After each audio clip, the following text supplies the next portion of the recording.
All right. Good morning, everybody. Thank you Morning. for tuning in to today's YPN event. We've got three amazing panelists with us today to share their insight about being top producers during the pandemic, and I'm really excited to hear what they have to say. So we're going to first get started with introductions. We've got Gary Massa, Efrain Chacon, and Alanna Strei here with us. So you could each introduce yourself a little bit. Tell us, who you work for, your team, and kind of how you got into real estate and where you are in your career right now.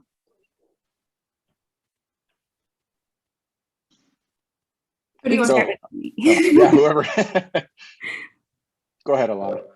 Okay, great. Hi, everybody. Nice to meet you. My name is Alanna Strei. I am at eXp Realty, and I got licensed in January of 2016. I got into real estate because I was in the Navy for 10 years. I was a junior officer down here at 32nd Street, and I bought my first home with an FHA loan. My realtor was fantastic. She found exactly what I wanted, but she wasn't well-versed on VA loans. So when I kind of explored that and I realized that I'd been paying PMI that I could have avoided for 5 years and $15,000, it really lit a fire under me. I ended up doing Airbnb as a host for a while in that 2013, 2015 period when it first started. And so when I posted that I was getting out of the military, someone reached out and said, "You're doing property management. Why don't you give real estate a shot?" And it's been guns blazing ever since. And it's a real blast. Awesome. We can go to Efrain next. And thank you, Alanna, for your service.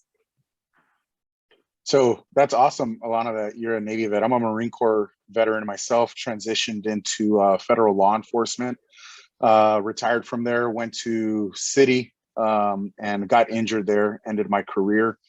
I had already been doing real estate on the side, got licensed in July of 2016, was doing a couple deals here and there, but when I got injured, it was either rehab as soon as possible and get back out there, or give real estate a shot, go full time. And best decision I ever did. I basically took the long 13, 16-hour days from law enforcement, put them into real estate, and it's 16 hours in real estate is easy compared to 16 hours in law enforcement. So it was a no-brainer for me.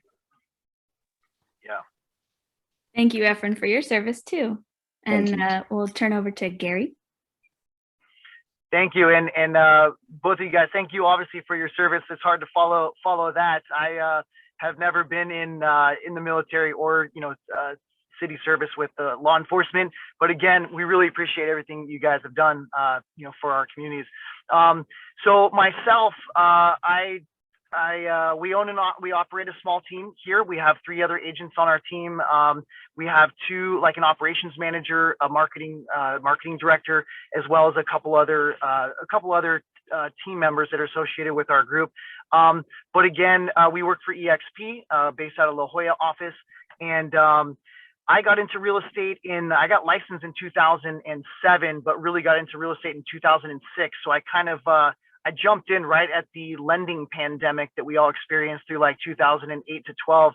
And I did a complete career change. I was actually in organic food sales, and I ran a territory as a sales manager for down Southwest region. And I was traveling down here all the time anyways. And the company was trying to move me down here, and I'd even rented a place, moving my wife and my then now wife down there as well. And they decided to change the job offer to somewhere in Chicago. So I quit and I moved down here anyways. And that's when I started real estate. I'll never forget explaining to my in-laws after we just bought our first home that I was quitting my job with them and starting a full commission time salary or full commission job. They were not, especially in 2007, right? When we were all experiencing a very challenging market. So, but I'm really, really glad I did. It's been an amazing journey so far. We've got to, involve the whole family, and, although it's been not the easiest road the last 14, 15 years, but again, it's something that I'm truly passionate about. That's great.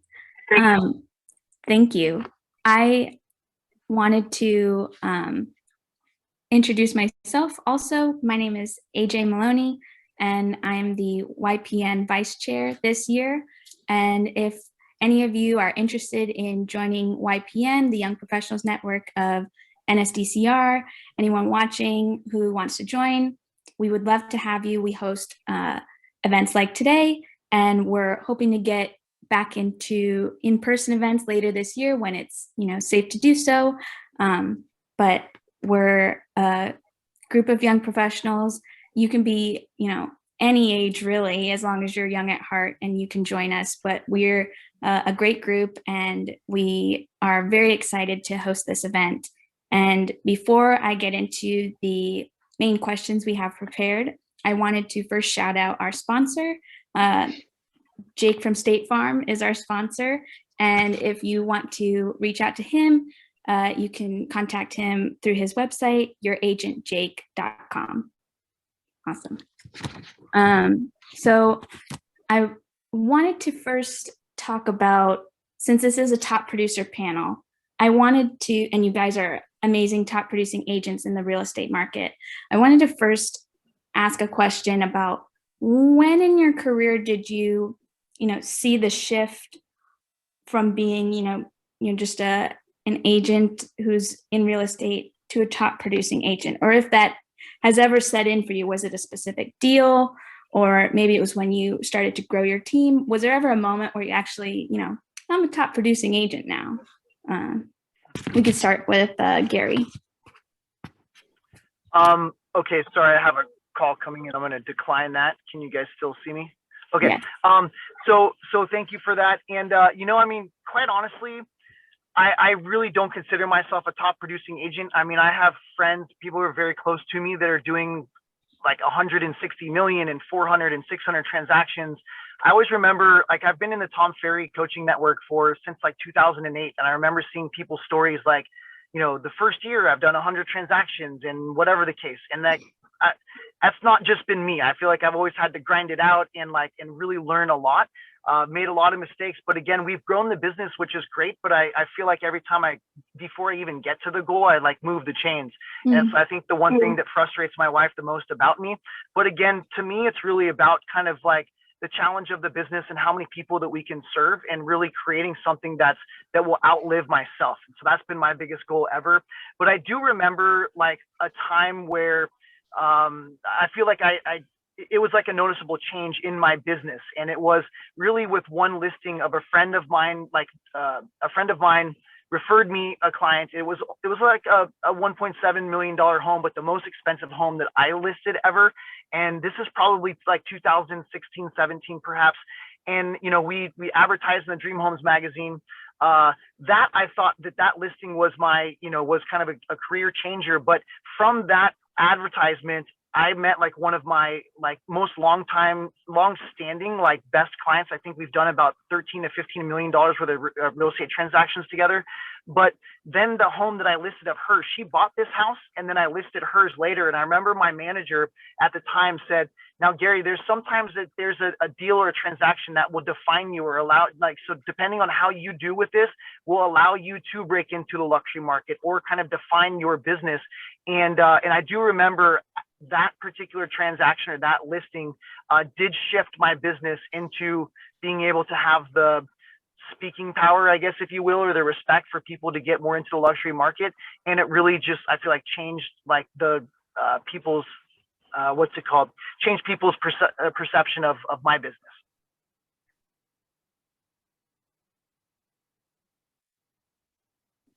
Excellent. Yeah, it's nice to hear about people's, the game changer moment in people's career. Alanna, could you go next? Absolutely. Gary, that's awesome. My peer group isn't really at the luxury market just yet. And so I think I'm reaching for that $2 million, and it's always exciting when you break $1 million for your transactions either way. So I completely understand. Yeah. I think with top producer type stuff, it's what's your perspective, right? We can all compare ourselves to somebody who's we can all watch Selling Sunset, but in reality, what's actually where do you want to be? And so mine would be, I was lucky enough to get San Diego Association of Realtors Rookie of the Year in 2016. So in the beginning, just kind of not really very fortunate to be acknowledged for that, because obviously that just jumpstarts everything, and that trust factor is there. And especially with military being out of town, it was really just consistent and ready and steady for me. And it wasn't, I joined on a small brokerage and I got trained so well. And I looked to emulate that. Military-based brokerage, great people over there. And when I realized that I had been paying for the privilege of that, but all my leads were mine, and I was in this 4-person daisy chain of referral, I was like, oh, no one's coming to me because I'm working under this brokerage. They're coming to me because somebody said. And that's when I realized, like, I can actually make, we're making money off of it, but I can make a career out of it. And so I think for me, and then definitely last year, realizing that I needed to grow a team if I didn't want to have a panic attack every day. So that was, oh my gosh, to have more business than you're capable of handling. And I don't mind working 18-hour days. Like, I do mind that, but like maybe like not 12 hours, right? But realizing that like you're just burning yourself to the ground because you have to grow because you have so much business is when I realized, wow, I have the opportunity to do what someone else did for me right now and grow this team and have more people hired on and provide careers and food on the table for their families. So that would be my metric so far. But Gary, I'm the same way. It's like, okay, so now what? Like, now what we can do? Move the change. Nice. That's awesome. Yeah, it's a important moment of growth where you get to a point where it can't just be you anymore. You've got to have a team supporting you. I think that's it. That's exciting. And then Efrain? So for me, I don't think it's hit me, when Giovanni called and asked if I'd be willing to do a top producer panel. It's like, me? I don't, like Gary said, don't really consider myself a top producer, and my mentality is the same. I set a goal, and before I even reach that 10-yard line, I'm already moving the chains because I'm already thinking ahead, right? And in real estate, we always have to be thinking, okay, right now we're in May. What am I doing for closings in July? I shouldn't even be focused on closings in June right now. I should be focused on July, and then in July, so on and so forth. So just to be part of this panel, it's really an honor, and to be considered a top producer really means a lot, because when I first started in real estate, there were other agents that I would come across their names on social media, and I'm like, man, how is he or she doing that many deals? Like, that's crazy, and when you get to that level, you get there and you're like, okay, that wasn't that bad. What else can I do? What am I doing to help myself grow? And Alanna brought it up. It's like, you got to be careful with the burnout as well. I went through it last year really bad, and I never imagined myself going through that. One of the agents, I'm part of the Valhalla team at Windermere, and Ryan Street, who is our team lead, he always used to tell me, you're going to burn out, because I'm always constantly working, because I don't see it as work for me. I enjoy it. I have a passion for it. And when I close a deal, I get commission off of it. So it's like a win-win, right? But he told me about that. I'm like, man, I have been through this. I have been through that. I have been through stressful situations. I'm not going to get burned out. One day I was driving, and I literally broke down. I was like, this is insane. I can't handle this. And now I'm fortunate to where I have agents that are also partners of mine, and we're all helping each other out. I'm actually leaving on a trip tomorrow where I will have 0 cell phone reception, going to be riding a dirt bike across Yosemite for 5 days. No cell phone, no nothing, just whatever I can fit in the bags and a tent, and that's it.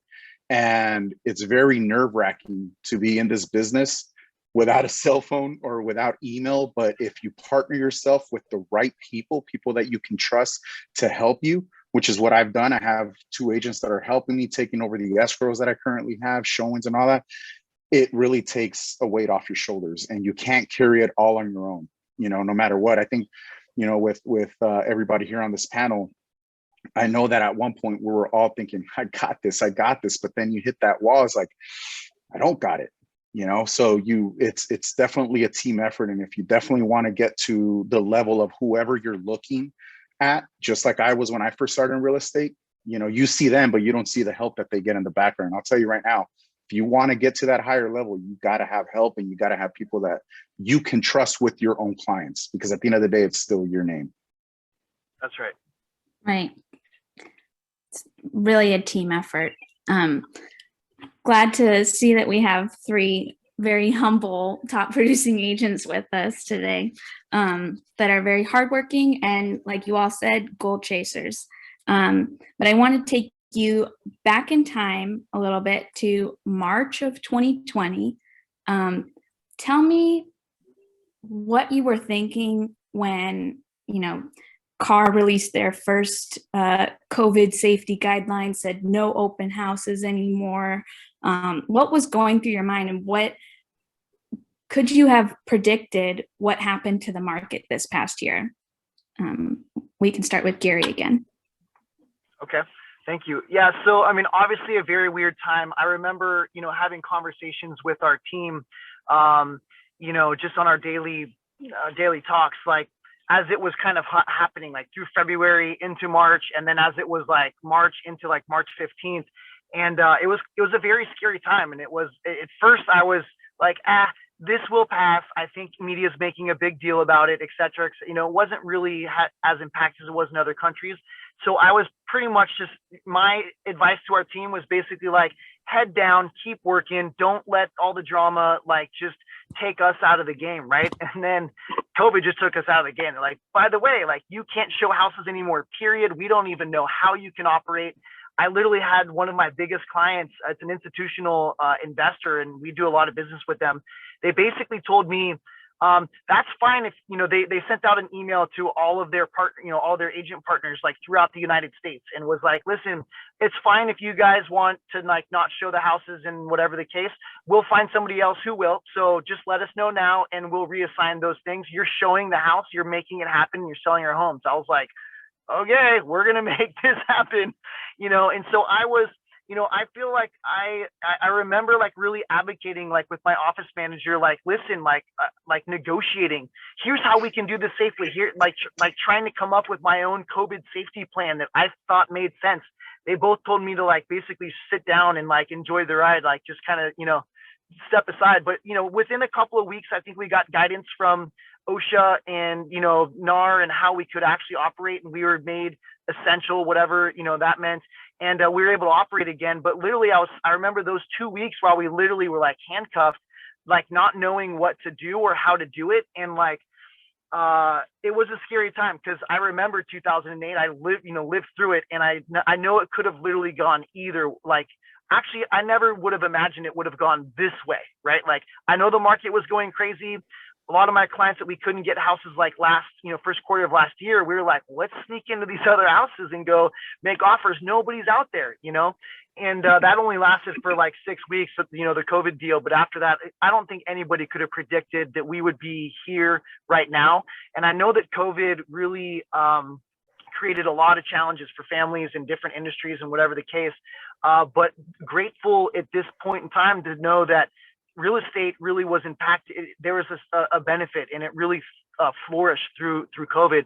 So I'm grateful that, during this particular pandemic, that being here now, it ended up working out. But I had no idea how that was really going to happen. Yeah, I don't think any of us really had an idea of the way it would, flourish, and how many people would be able to, it really impacted us staying at home. People had to reevaluate, well, is this the home I want to stay in? Or do I want to go somewhere else? Do I want to get something smaller? Is this too much house for me? Do I want to actually, own a house? Because, the rental market just like was also crazy competitive. But it's crazy how real estate just flourished, like you said. Alanna, your thoughts? I went the opposite direction, Gary. You have so much more experience than I do, duration of time wise and going through that. I hadn't been through that, and so I've been going to like the state of the state address and been to the SDAR like breakfast and stuff where they're like, there's no inventory. This is where we're at right now. So I went the opposite direction, if only because that's just how I self-soothe, right? And so I over-researched everything, PPP, EIDL. I was all about it. That was all of my lives and my videos. It was like, how do you help keep businesses stay in business? There's so much government free money coming out. And because so many of my clients are VA, I was like, let's go. This is the time. There's no competition. Let's go. Let's buy. And I had so many people that bought and then they got stuck because military wasn't transferring people. So their goods are here. They own this $1 million house. They can't move into it. So I went the different direction, but only because of my more essentially niche clients where they're always going to qualify. They're not going to lose their job. They have comfort making the payments. And I thought that and I completely understand there's so many people that have been negatively impacted by this. I knew that for once VA buyers might get a chance to compete with the equivalent conventional buyer. And I was like, it's go time. So that was my perspective. And it was and obviously I understand there's horrible things that happen, but it didn't work. Obviously there were still only 6 houses for sale. So the same people were competing for the same. That was my perspective, was just, how do I help keep people in business and help them get government money that we're paying for anyways? So. Yeah, nice. Awesome. Yeah, it's go time. And then that's really exciting to see how, your mind works and how you were seeing this situation in front of you and you immediately turned it to your clients and how this will impact your clients and putting their needs first. Efrain? So for me, it was kind of twofold. Number one, COVID, had no idea what was going to happen. You hear one thing, then you hear another. And then number two, I sold my first house and I was in the middle of escrow of buying my wife's dream home. And we closed escrow 3 days after the shutdown. So my mentality, I'm the breadwinner.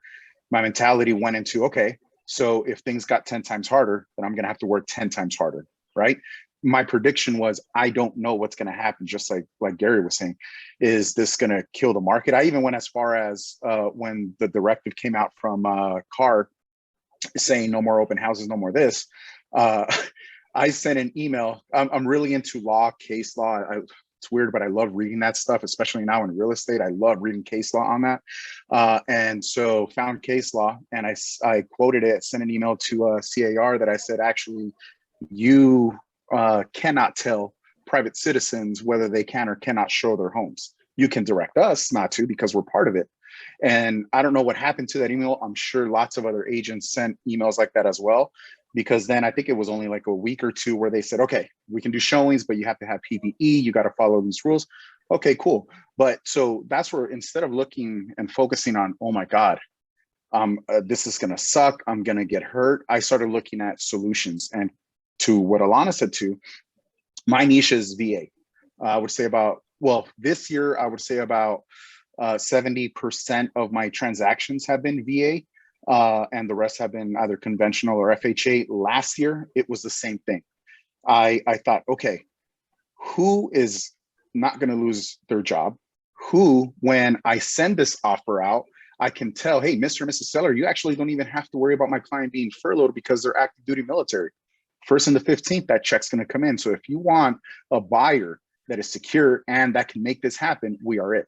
And so that's how I was actually getting VA buyers into escrow at that time. Now it's extremely difficult because the market, it actually has shifted from 2020, and we're still making it happen, but it's a lot more difficult.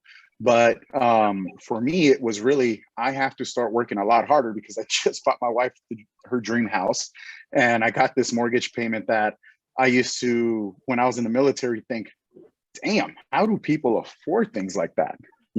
And I've been very fortunate and blessed to be able to give that to my family. And then COVID hits and it's like, okay, well, you might lose it now. So rather than focusing on the negative, I started thinking positive. I started working a lot harder.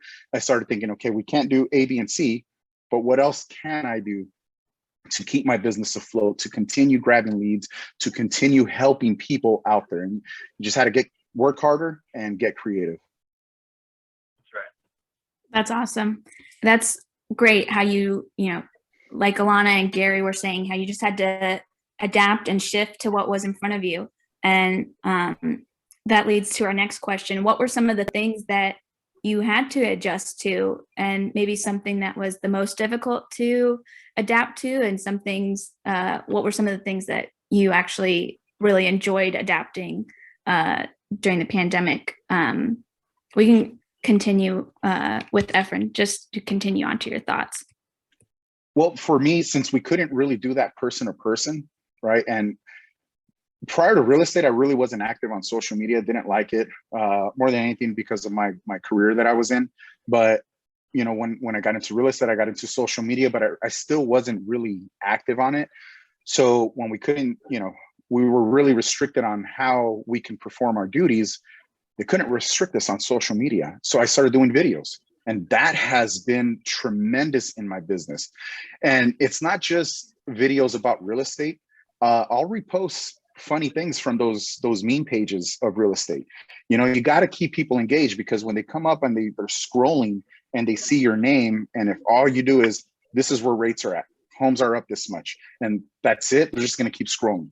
You know, so you have to be engaging as well. And they also want to see you. So, you know, I would randomly, just wherever I'm at, I'd get an idea and I wouldn't hesitate. I would just grab my phone, record the video, and then post it, and a small caption, and that's it. And that made a huge difference. I would have people, you know, we know what we know, but the public doesn't know what we know. So when you throw out this little nugget of information, like, did you know? And then all of a sudden, here's 3 DMs. Hey, are you serious about that? Hey, can you really? Absolutely. Do you want to find out how much you qualify for? Yeah, let's go for it. Boom. Touch with the lender. 24 hours later, pre-approved. Hey man, you want to go do some home shopping this weekend? Man, I never knew it was possible. Throw little nuggets out there on social media, but really 100% leverage social media and do videos. Study analytics on your social media, because your followers might be different than mine. So I look at, okay, what's engaging people more? Is it videos? Is it pictures? Is it memes? And for me, it's really kind of the same across the board, but videos are the ones that are more engaging to people. And that's really what I've kept track of, to see what gets me more engagement. And it's the videos on social media. That's great. And that's awesome how you've been able to track the engagement as well, to see, you know, this is something that is actually working in the market right now and is getting you great leads and great results. That's awesome. Alanna, you want to speak next? I thought that was super insightful. Thank you. I took notes as well. Some of us might have been really into social media before we got into real estate. And so we might be that we're being obnoxious because we're on social media anyways. Yeah, exactly. So yeah, I had no problem going live long before I was licensed. So it's good to know that that feedback isn't, you know, received as just vapid, because I think that you're absolutely right. And I posted something when I sold my first property earlier this year, and I posted the check that I made, the direct check, and it was 6 figures. It was a lot of money for somebody that was in the military making, you know, fixed income 5 years ago. So I posted it, and I posted it with the content of, I want you to know you can do this. You don't have to wait. You don't have to wait till you're married. You don't have to wait until you think that you make enough money or you earn this or blah, blah, blah. You're paying this much. I posted this to empower people, and I lost a friend over it. Somebody who was hit by COVID with their job, but I also, clients reached out and said, thank you so much. I needed to hear that. So I think that what you're saying about social media, it's hard to put yourself out there because you do have people that are judgy, but at the same time, if you're doing it with a good intention and to just educate, like you're saying, that's all that we can really do. And I think from my point, I did the same thing, and I just chose to educate in general. I do consider myself a realtor and an entrepreneur. Airbnb, I'm buying a 4-unit right now to kind of turn into multifamily investing, some syndications. And I think, and I know you guys are both dudes, but AJ, you might relate to this, and anyone else who's listening, but as women, it's very taboo to talk about money, and it's very in bad taste, and we aren't supposed to say that we want to be wealthy ourselves. And so to be able to just say like, hey, this is what I did. This is what I did, and I did it this easy. And so for me, I have just been pushing content out there. My biggest difference, honestly, for the pandemic is I didn't drink the whole time that we were in lockdown, because I was like, I know, I'll just hang out with myself and have a cocktail and do things and it'll be fine. So I cut back, or I stopped that. But now that we're socializing again, who am I to say no? But that was kind of my big thing, like deep diving into just learning, especially because we didn't know how long it was going to go on. We could have been locked down in California till December. And so then what, right? So I did the same thing, and just a lot of knowledge pushing out. Awesome. Yeah. Gary, you want to add more thoughts? Yeah, absolutely. And I mean, again, I think kind of piggybacking off what they, you know, what both had just said, is that, like, I realized that the only voice we were going to have if we were all stuck at home for at least a couple of weeks was social media. And so what we did in response to that was we like quadrupled down on content, right? Like so much so that like my marketing manager was like, you probably have to take a week off because you're putting out so much that it's like not going anywhere, you know, but we were posting like 3 to 4 times a day on just whatever stuff, because we noticed that there was so many people on social media because everyone was at home, like nothing was really getting through. So we did 4 times more than than what we normally did. And I think the main point, I mean, to Alanna's point as well, is that we're trying to educate people and inspire them to take action for one reason or another, because a lot of people, were fearful, and fear causes paralysis. And so they just didn't want to do anything. So what our goals was to help educate people that homes were still selling. So like every week, that's when my market update Mondays started. Every week I started like calculating all the figures of like a zip code, like let's say Encinitas or Carlsbad or one of my markets. Like this many homes sold like over this week, this many homes went under contract, et cetera, and started tracking it all and reporting back the numbers to really show people that like people are doing transactions. Like the market is not going to crash. People, like, it's still moving, although it's slower a little bit, because a lot of sellers wanted to take their home off the market. They thought that they were in it was going to crash, or they didn't want to buy again because they thought that the market was going to go down. So we're trying to really help educate people that like, hey, listen, like Alanna said earlier, like this is an opportunity right now to buy when nobody else is looking. I mean, like Efrain, I was in the middle of trying to buy my new family home. We had just sold 3 properties, our personal residence, and sold a duplex. And we were liquid, like in a rental that was pretty small, right? Like waiting for the next house. Loans were getting canceled. Like everything was like, it was kind of scary. But to the point being, like, I was trying to help other people understand what I was doing. And like, listen, I'm eating my own cooking here. Like I'm buying the most amazing house that I've ever, dreamed of in my life. And like, I'm going to make this happen and it's going to go well. Right. And people, I felt like, seeing, the education and seeing what was happening, they started to become less fearful as well. So, I mean, I just remember pushing my team and making them do way more videos, connecting with more clients, making sure we are contacting and calling and having conversations with, 3 to 4 times more people than we normally would have. And I think that really just kind of helped also get a lot of branding, because we were always out in the forefront. People were paying attention to our videos. We're having a lot of conversations with people. And I really think that even for those 4 to 6 weeks of where we were kind of still at home, those weeks I feel like got us much more engagement and actually really kickstarted our entire like rest of the year. And I feel like we should do one of those like COVID call months, like at least once or a couple times a year anyway, just to kickstart the business. But I feel like it was really all about getting in front of people, educating, and doubling or tripling down on your content. Right. That's exciting how you guys all took to becoming that source of information for your database, educating them, alleviating their fears, and then, building that trust, because, you're the one who's, letting them know that they can do this and you can help them do it. So our next question is kind of shifted more towards the market right now and what we've seen in the, towards the second half as the pandemic turned the market into, just crazy. It's just so crazy competitive right now. What is some of the advice that you have for buyers today and buyers agents today that are just trying to be successful in this market? We can start with Alanna this time. If you could touch a little bit, and Efrain too, about the VA buyer situation right now. So I just put a listing up on Friday or Thursday night, and we received 26 showings. We're at the highest ones, 100K we're asking, and my seller is a VA. So it's in Escondido, so it's unexpected to go as high as it did that quickly. And so we're really empathetic to that. So I've had 25 conversations in the last 24 hours with the buyers, with the agents, we have genuine conversations. We all want to win. And if you're watching this panel, like, be nice. Everyone remembers it. As agents, we remember. There are people that I'm like, you were a jerk. You didn't get back to me. You went pending before you even responded to my calls, texts, and emails. And I had an appraisal waived buyer that may have, it's just, so be conscientious about that. And so as a buyer's agent, reach out first. I received of those, I mean, probably a quarter of the people actually called me. If you don't want to call, text, do whatever you want. Like that's completely okay, but not touching base first is impractical. And I don't know why you'd even waste the time to write the offer if you're not going to connect with the agent first.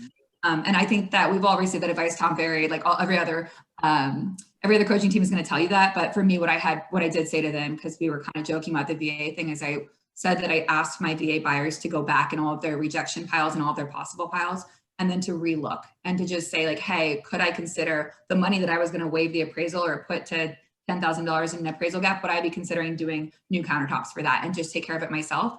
And every closing, so 1, 2, 3 in like a 3-week period, those were all buyers that went back and re-looked at stuff. And so just kind of thinking about that, we know how busy the market is. And so if you see something's been sitting for a little bit, as listing agents, we're like, how do we not have 5,000 offers? So if you want to just kind of remind your buyers, hey, those people, everybody goes out thinking that everything's going to be inundated on them. They might have a little bit more leeway to negotiate with you or consider your offer if you don't have the opportunity to waive the appraisal, et cetera. Awesome. Yeah. Efrain, do you want to speak to this? Yeah, I would say 100% the same thing that Alanna said. Be personable, make a phone call, shoot a text, have the lender call the listing agent, reassure the listing agent, especially with VA buyers, not many can waive the appraisal. Some of them don't have all the closing costs, and we're not in a market where we can ask for seller concessions. So we're doing VA no-nos where the lender's covering a portion of the closing costs, or maybe some of all. But then when we send proof of funds, it's like, okay, well, it's a $2,000 EMD, and we don't even have enough for closing. But I called, the lender called. We can't do I love you letters, but it goes such a long way. You know, I have a listing here in Escondido. I got about 18 offers on it. Out of the 18, 2 agents called me. That was it. I would say about maybe 6 offers had no seller information. My information wasn't on the offer, or it had owner of record. I had one where it was a broker representing a VA buyer, and I felt so bad. No information. So I emailed back, hey, you didn't put the price. You didn't put how many days of escrow, nothing. And his reply back was, well, what do you want? And I was like, I got mad at first. So I started typing and I was like, nope, walk away 5 minutes and then come back and reply. And I just said, I apologize, but I cannot advise you of what to write on your offer on your buyer's terms. As a broker, you should know this. If you still want to be considered, please send a complete offer back. Nothing. And I guarantee you that that individual probably told this client, oh yeah, no, they're not considering us, when they're doing a disservice. Because if you're a buyer's agent and you send an incomplete offer, you never reach out, you don't on the email, you know, send an email, hey, this is why, this is who we are. You know, like I tell my agents, especially the newer ones, if you don't have a lot of deals, you're still part of a team. So use the team stats. Let that listing agent know, hey, our team closes this many. These are our stats. 99% close on time or sooner. If you're not part of a team, but you're still a new agent, look up your brokerage stats and put that in your email. Hey, our office is doing that. Rather than you saying, yeah, I'm brand new and I have no deals. No, flip it. My brokerage is this. This is what we're doing, and these are my clients. But be personable, reach out, and be respectful. Because at the same time, like Alanna said, we will remember if you are negative with us. Not saying I'm gonna be negative, but I'm gonna remember the type of person that you are. And then when we go to present offers, I will advise my clients, hey, you know what? It's a great offer. Just want to let you know, this is the type of agent that they are. So if they're like that just at the beginning, how are they going to be at escrow?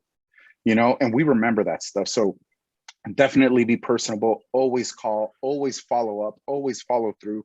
It is extremely important, not just when you're talking about leads and clients and referrals, but also when you're networking with other agents, because that's going to go a very long way in this market as a buyer's agent to get your offer accepted. Exactly. And like you said about the sending a complete offer, as a buyer specialist myself, I'm always trying to like put every single detail just so correctly. If it's in a trust, I want to put I ask about the trustees' names, how they want it correctly. That way, when I present it, I'm like, all your client has to do is sign. They just Yeah. have to sign. You don't have to do anything, just sign. Correct. And I even, before I send the offer, call the listing agent. Hey, I want to Right. send you a great offer. Mhm. We're not in a market as buyers agents to be, hey, let us choose escrow. Let us choose. Yeah. The goal is to get into escrow. Yeah. Hey, I want to send you an awesome offer. Who do you want for escrow? Who do you want for title? Are they willing to leave this? No, boom. Because like you said, send them something super clean. Make the listing agent's job easier because they'll remember that. And then it might put you above the rest. Exactly. And Gary, do you want to add to this? Yeah, please. And so, I mean, I think just to kind of piggyback also off of what Efrain was saying is I think that the professional, just showing professionalism with a complete offer and like showing that you want to work with them, you're there to work together and make this easier. Again, the transaction process is by no means easy at all, right? Like we all really struggle to make it so seamless for our clients.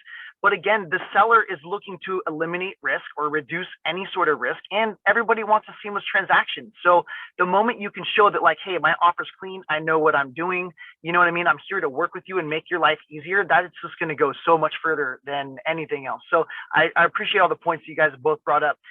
So let me add to this, like two totally different things, because I agree with everything that you both said, but just to add to this,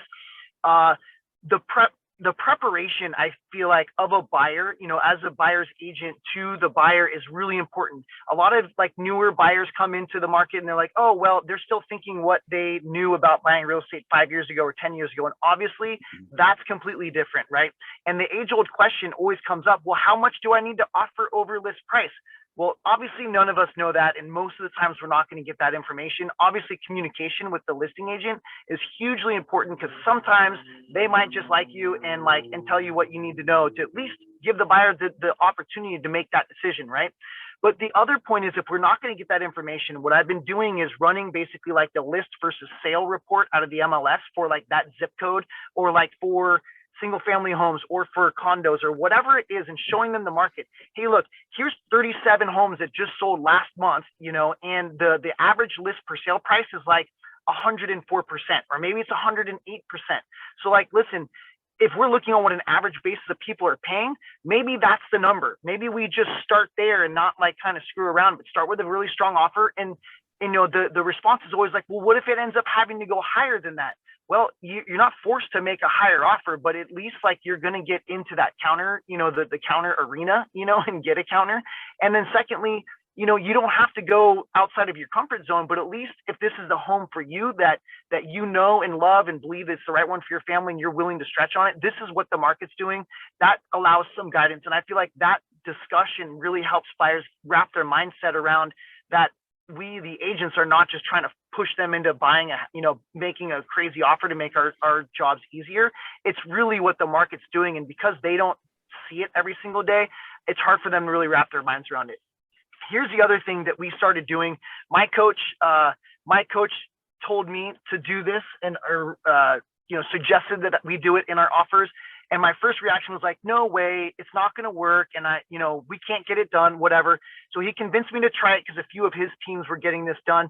And if anybody's on this call, I guess it's hard to kind of tell our secrets, but again, hopefully you guys get something out of today. So earnest money deposit, right? We all know that a buyer and seller can only sue each other for only 3%, right, of the purchase price, but it's limited to what is in escrow. So like, let's say that, you know, it's $1 million home, right? The earnest money, we're putting 2.5%, 3%, as much as we can to let the buyers know or the sellers know that we've got skin in the game, right? But what would be wrong if you have it available to offer $50,000 or $100,000 on the earnest money deposit? No matter, worst case scenario, the seller can't keep it no matter what. I mean, it would never happen. It would always come back to the buyer. They're going to end up using that towards their down payment, or cash to close anyways in the end. So they should typically already have that money available regardless. And when the seller, most sellers and most even listing agents don't understand what we just explained about the technicality of it, the seller is going to look at the offer and go, wow, this person's putting down $100,000. Like they've got skin in the game. They really want to, they're going to work with us. They're very solid. They'll look, that might put your offer to the forefront and at least get in that last minute counter up against a cash offer that's offering a really low EMD and maybe not strong terms, but they have cash. So the first time I made that offer, we got accepted and we weren't even the highest offer. The next I think we've got that offer accepted 5 times for buyers out of maybe like maybe 7 or 8. Like it's more than 50-50, you know, and the only times that we've lost it is when like it's been $200,000, $300,000 over, and it's like super hard to compete on that. But we've always gotten a response and a counter from that. So that strategy, again, consult your broker and your clients, you know, everything else. But again, that strategy has been working for us.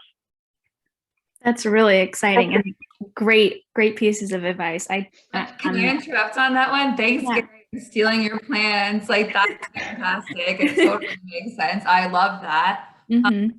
And then I have one saved around, AJ. Mine is for listings. We have been on my listings, I have home inspection, pre-listing home inspection, and then a termite report if we think it's going to matter, if it's not a condo. And then I have them release the pre-listing home inspection and the disclosures prior to putting it on the market. And so when I get offers, I want to see waiving requests for repairs. So you're welcome to do your own inspection, keep your inspection contingency. And if you find something egregious that you just think we're not gonna be able to come to terms on, go to town. But I think that as listing agents as well, it becomes so much.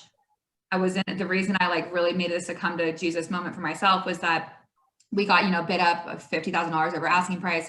And then somebody tried to do the bait and switch with the with a closing cost credit or a credit due to repairs. And we were just like, you already knew the material facts were disclosed. Like, we'll go to the backup offer buy. And we ended up closing with those people at full price. And so as a buyer's agent, if you see that, read the confidential remarks.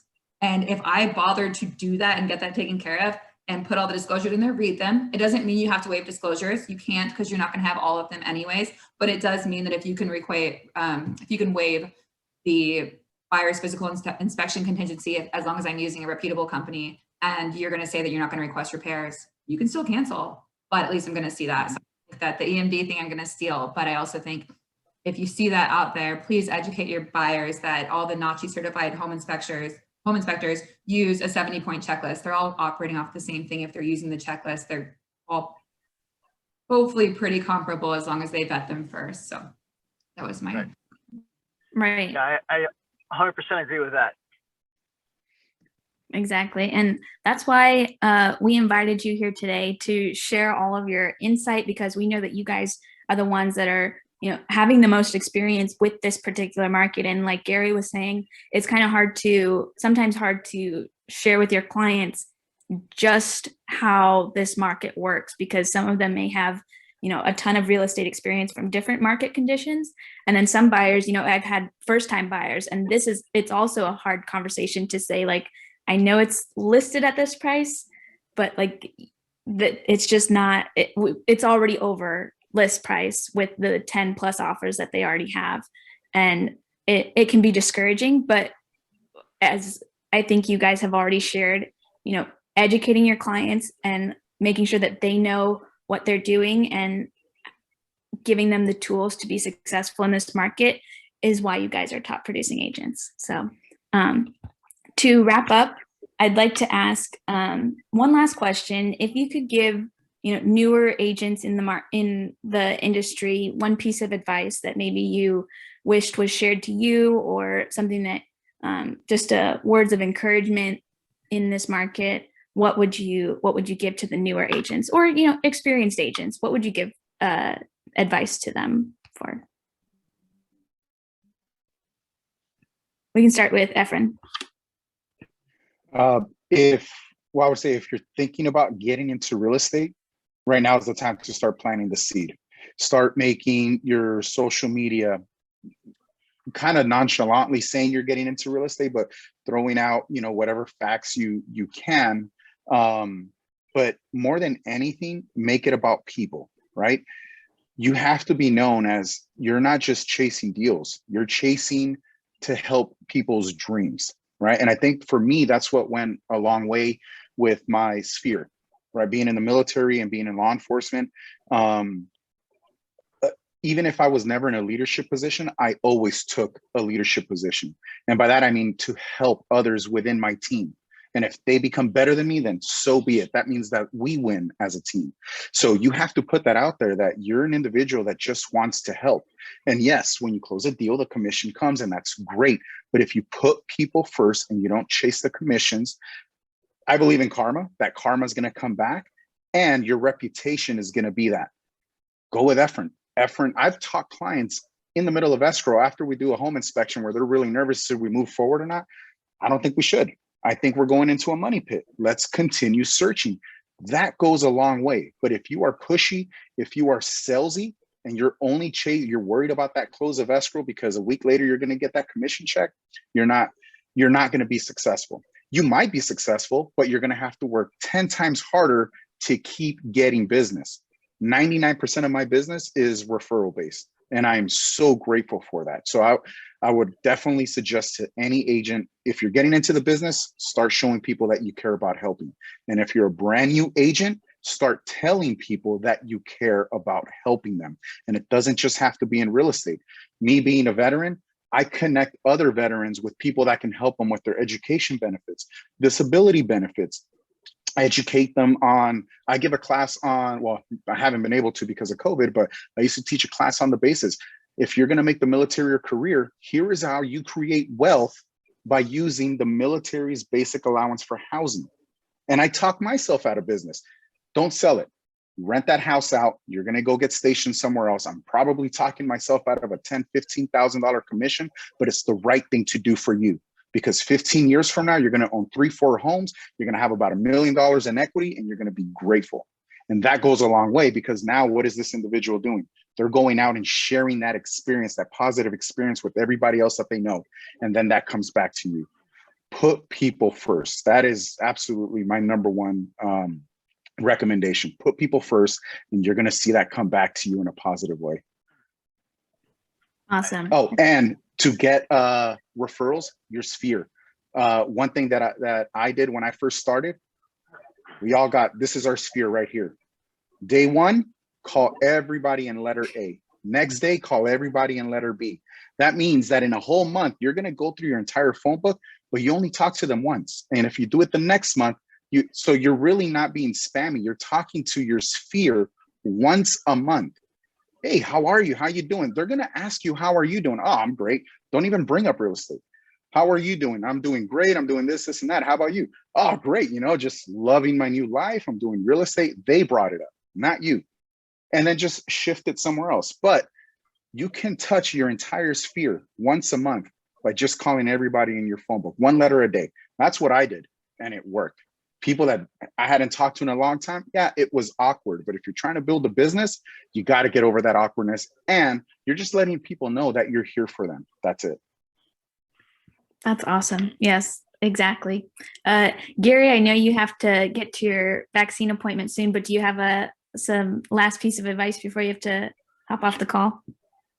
Yeah, thank you. And a couple things. And just, I mean, Efrain, I really appreciate you bringing that point up about the business is about people, right? Because, again, I think that our customer base can smell, you know, when people are only in it for the money or for the commission check. And we need more people that actually care about people. And one of my mentors had said a long time ago, like, you know, the money that you make or your income is directly based on, you know, to the problems that you solve for other people.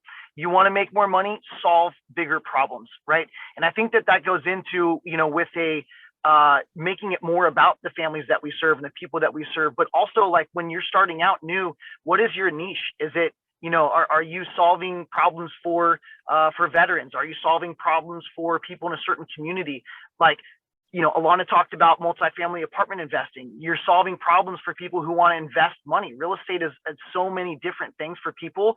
How can you help solve bigger problems? And I think that once you figure that out and find that passion, that's when people can see it, and you'll be you know, blessed with a lot more business.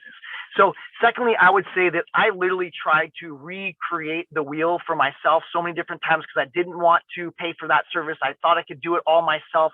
I could figure it out, right? I probably spent the first 5 or 7 years of my career figuring it out for myself.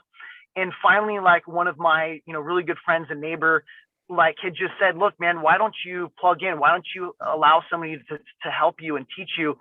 So at that time I decided to, get a mentor, join a team, and a couple years later get a coach. So I'm not suggesting that you have to join a team or get coaching or whatever the case is, but find somebody that you trust that can mentor you and give you advice. Learn from those people, learn from the systems and that's already out there, and then try to make it better. Don't try to recreate the whole thing. I mean, real estate is real estate. It's fundamentally, it's pretty simple across the board, but about how you stand out differently, that's what's going to also attract more business. But again, if you're newer, the best way to get from 0 to 60 is like get in the car with somebody else who's already going 60. You know what I mean? Or at least figure out how to surround yourself with those people that you can learn and grow from without trying to figure it all out on your own. And then, man, there was one last piece, but I might be forgetting that right now. So I think that, I think it's your team and the people around you will really help support you. And be different. Find out something that makes you, and and really drive that home with your clients and your advertising. I think that's it. Thank you, Gary. That was very insightful. Thank you. And Alanna, any advice to the industry? Well, I've taken notes from both of you guys, so I really appreciate what you have shared. I think, Gary, like knowing somebody who's been in the business for long and transitioned into luxury, I really appreciate hearing that it's okay to continue to look for leadership and so forth and kind of pursue the coaching avenue, because it's hard when it's a lot of money. And I started it my very first year and I wasn't ready for coaching because I was used to being an officer in the military, and so no one coached me, I coached them. And so I wasn't ready for it. I blew all that money on it. And then I kind of jumped back into it this year and it's already been really beneficial. My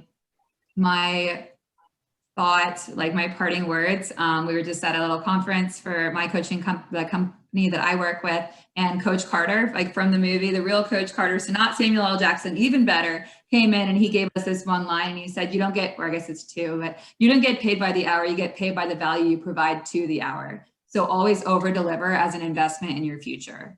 And I thought that was poetry in motion. Like that is just be a content provider. For me, the ask makes me uncomfortable. I'm a closer, I'm a provider, I'm a service provider, I'm a servant leader. I am here to be of value. Your house is going to sell, whether or not you sell it for the most money with the least hassle and in the shortest amount of time, that's up to me, right? But like your house is going to sell, whatever. I want you to have a good time and I want you to always know that I'm there as a resource. And that's my takeaway is you have to be available and you have to always be learning and growing and be doing self-development. And just like Efrain said, Zig Ziglar, there's a 19-hour Audible that you can just put on again and again and again and listen to it. And he just teaches you how to be a servant leader and the money will come. I went to grad school when I was getting out of the military and I wrote down a number above my head I never thought I'd make, and I doubled it. So the money will come if you continue to provide value and trust in yourself. And I think everyone here can attest to that. That's right. Thank you, Alanna. Thank you. I'm going to sign off. Okay. Sorry, guys, I'm going to go. Thank you. It's such an honor hanging out with you guys today and hearing both of your stories as well. And thank you for the opportunity to participate here. I'll see you guys soon. You got it. Bye, Gary. Bye. Bye, guys.